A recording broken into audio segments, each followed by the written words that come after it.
প্রিয় দর্শক, দেশ এবং প্রবাসে এই মুহূর্তে যে যেখান থেকে আমাদের ইউটিউব চ্যানেলটি দেখছেন সবাইকে প্রীতি এবং শুভেচ্ছা জানিয়ে শুরু করছি আজকের প্রতিবেদন। তো দর্শক, দেখতে পাচ্ছেন যে আমার সামনে একজন বোন বসে আছে। আজকে আমরা আসছি বোনটির জীবনের গল্প শুনবো।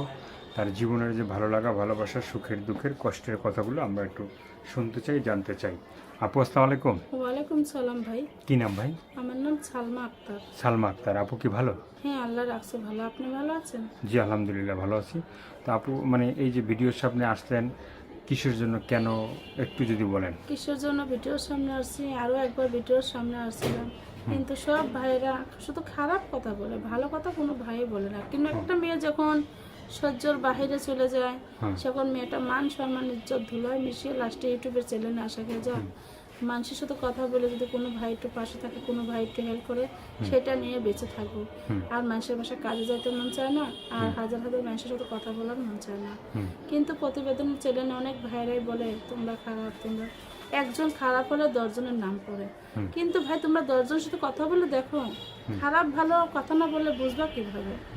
কিন্তু আজকাল সৎ মার কাছে থাকি বিধায় আছে, সৎ মা অনেক কষ্ট দেয়, অনেক দুঃখ দেয়, কিন্তু সৎ মা তো ব্যথা বোঝে না, সৎ ভাইরা ব্যথা বোঝে না।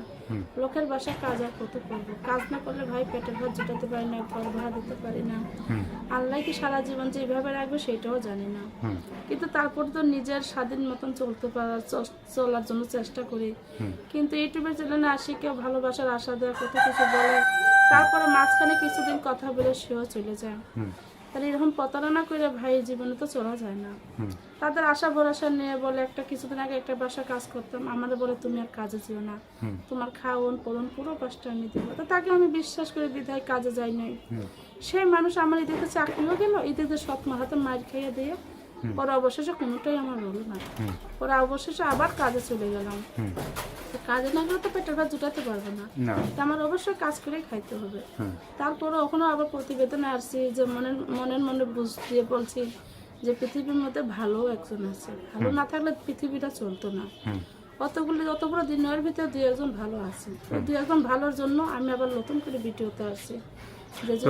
ভালো তো থাকবে, ভালো না থাকলে পৃথিবীটা চলতো না। তো আমি নতুন করে আবার ভিডিওতে আসছি, যদি কোনো ভাই আমার ভালোবেসে আমার পাশে থাকে, 2 মুঠো ডাল ভাত খাওয়ায়, পর্দার ভিতরে রাখে, তাকে আমি ভালোবেসে বিয়ে করবো, 5 ওয়াক্ত নামাজ পড়বো, কোরআন শরীফ পড়বো, তাকে নিয়ে আমি জীবন কাটাবো। এমন একটা ব্যক্তি হলে আমার যথেষ্ট। এমন একটা ব্যক্তি হলে আমার সৎ মার কাছে আমি থাকবো না, সৎ ভাইয়ের কাছে থাকবো না, আমি চলে যাব তাকে নিয়ে। তাকে নিয়ে কই চলে যাবে? সে আমাকে যেখানে রাখবে সেখানেই আমি যাব, কিন্তু স্বামীর সেবা যত্ন করবো। সেই স্বামীর বাড়িতে যদি আমার ডাল ভাত খাওয়া না খেয়েও রাখে, তার তো আমার দুঃখ নাই। তারপর মাথার উপর একটা গাছ থাকলে কোনো মানুষে আমাকে আর কোনো কথা বলতে পারবে না। আজ আমি একা জীবন, কোথাও যাইতে পারি না, ভাই ভাবির সাথে কায়দা ঝগড়া করে মনের দুঃখে এখানে যাব, মানুষে খারাপ করবে। মান সম্মান ইজ্জত বজায় রেখে মার খাই, গোতা খাই, সেখানেই পড়ে থাকি। আর স্বামী থাকলে তো আমাকে সেই যন্ত্রণা দিত না। স্বামী বলতো তোমার বাবা মা কষ্ট দেয়, দুঃখ দেয়, তুমি আমার সাথে আশা করো। স্বামী তো সেটুকু আদর ভালোবাসা করতো, কিন্তু সেইটা তো আমার নাই। তাহলে কিভাবে বেঁচে থাকতে পারে? তাই একটা মনের মতো স্বামী চাই, যে ভালো একটা মানুষ যদি আমার পাশে থাকতো, আমাকে ভালোবেসে বিয়ে করতো, সারা জীবন তার সেবা যত্ন আমি করে যেতাম। কিন্তু আমি কারো সাহায্য চাই না, ক্ষণিকের জন্য টাইম পাস করতে চাই না। যদি কোনো ভাই আমার পাশে থাকে, তো সারা জীবন যদি আমাকে ভালোবেসে যায় বিয়ে করে, তো তার সাহায্য আমি চাই। আমি 8-10টা ছেলের সাহায্য আমি চাই না, আমি একজনের সাহায্য চাই, যে আমার খাওয়ান পড়ন পুরো কষ্ট দিয়ে আমার ভাই ভাবিকে দেখাই দিতে পারে যে তোমাকে অত কষ্ট দিছে, এইটাই। আর কি বলবো? আপনি নামাজ পড়ে দোয়া করতে চান? হ্যাঁ, যে যদি আমাকে ভালোবেসে যদি না দিতে চায়, বলে যে তোমাকে আমি একটা মেশিন দিব ছোট বোন হিসাবে, কি তুমি একটা কষ্টের মেয়ে, দুঃখের মাঝে তুমি আর থাকো না, তো তুমি মেশিন চালিয়ে তোমার জীবনটা সার্থক করো, তো সেটাতেও আমি রাজি। আর ভালোবেসে যদি দিত, ওইটা হলে তো আরেকটু ভালো। তো ভালোবেসে দিলে তো আরো ভালো। হ্যাঁ, ভালোবেসে দিলে তো মনে করেন, ভালোবেসে যদি মেশিনটা দেয়, কি আমার নিজের পায়ে দাঁড়াতো, আমি ইনকাম করবো, আমার স্বামী 10 টাকা ইনকাম করবে, স্বামীর টাকা কার আর আমার টাকা কার, একই টাকা, দুজনের ইনকামে ভালোভাবে সংসারটা চলে। সারাবার সংসার চলতো। আপুর দেশের বাড়ি? দেশের বাড়ি রাজশাহী নাটোর। রাজশাহী নাটোরে? হ্যাঁ।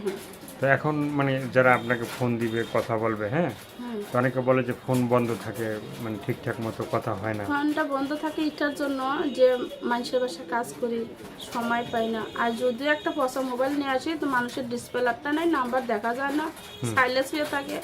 এইটার জন্য নিজের কাছে 500,000 টাকা থাকতো তো একটা মোবাইল কিনতো, যে টাকা বেতন পাই ওইটা দিয়ে ঘর ভাড়া দিয়ে আর কোনো মতন বেঁচে আছে। বেঁচে আছে। হ্যাঁ, তো আপুর মানে সংসারে কে কে আছে? সংসারে সৎ মা আছে, সৎ ভাই আছে, কিন্তু তারা থাকে এক রুমে, আমি থাকি এক রুমে। নিজের কি বাবা আছে? না ভাই, নিজের বাবা মা তো ছোটকালেই মারা গেছে। মানে বাবা মা যদি মারা যায় তাহলে সৎ ভাই বোন কেমনে থাকে? সৎ ভাই বোন থাকে, আমার সৎ মা আছে, আমার সৎ একটা ভাই আছে, ভাই খাওয়ায় আমার সৎ মাকে, হ্যাঁ, কিন্তু সৎ মা তো আর আমাকে খাওয়ায় না। সৎ মা তো বলে না। আপনার সৎ মাকে আপনার বাবা মানে যখন ছিল, হ্যাঁ, হ্যাঁ, আমার বাবাকে কালো না ধরলে আমি সেটা জানি না ভাই, কেন? আমি সবার ছোট। সবার ছোট? হ্যাঁ, কিন্তু আমার বাবা মারা গেছে অ্যাক্সিডেন্ট হয়ে, আমার মা মারা গেছে স্ট্রোক করে। আচ্ছা আচ্ছা। তো সৎ মাকে আগেই বিয়ে করে গেছিল? সৎ মাকে মনে হয় মানে আগে, আপনার মা কে আগে না সৎ মা আগে? সৎ মাই আগে। সৎ মা আগে। হ্যাঁ হ্যাঁ। তো সেই জন্যই মানে আপনি মানে নিজের বাবাকে মানে দেখেন না না নাকি? না তো আর কিছু বলার আছে? না, আমার আর কিছু বলার নেই। আমার একটা বলার অনুরোধ যে ভাই আমাকে যাই বলবেন, আমাকে খারাপ কথা বলবেন না। আমি একটা গৃহস্থ ঘরের মেয়ে, আমাকে খারাপ কথা বলবেন, কালকে আপনার বোনকে মানুষে খারাপ কথা বলবে। আমি তো আপনার বোনের সমান, বন্ধুর সমান। যদি ভালো কথা বলেন তাই ভাই আমার লোকে যোগাযোগ করেন। আর আমার দুঃখের কথা যদি কোনো ভাই শেয়ার করে নেন, তার দুঃখটা আমি সারাটা জীবন দেখবো। দেখবেন? হ্যাঁ, তার দুঃখ কষ্ট আমি শেয়ার করে নিব, শেয়ার করে নেবেন অবশ্যই। তো দর্শক, এই আপুর কথাগুলো শুনলেন, ভালো লাগলে অবশ্যই তার পাশে থাকবেন। সাহায্য সহযোগিতা, প্রেম, ভালোবাসা, বিয়ে শাদী যে যেটা করবেন সেটা আপনাদের একান্তই ব্যক্তিগত ব্যাপার। ভালো থাকেন, সুস্থ থাকেন, 5 ওয়াক্ত নামাজ পড়বেন, আর দেশটাকে বেশি বেশি করে ভালোবাসবেন। যারা নতুন, চ্যানেলটি সাবস্ক্রাইব করে সঙ্গে থাকবেন, তাহলেই আপনার নতুন নতুন ভিডিও পাবেন প্রতিদিন। সবাইকে আল্লাহ হাফেজ, সবাই ভীষণ ভালো থাকবেন।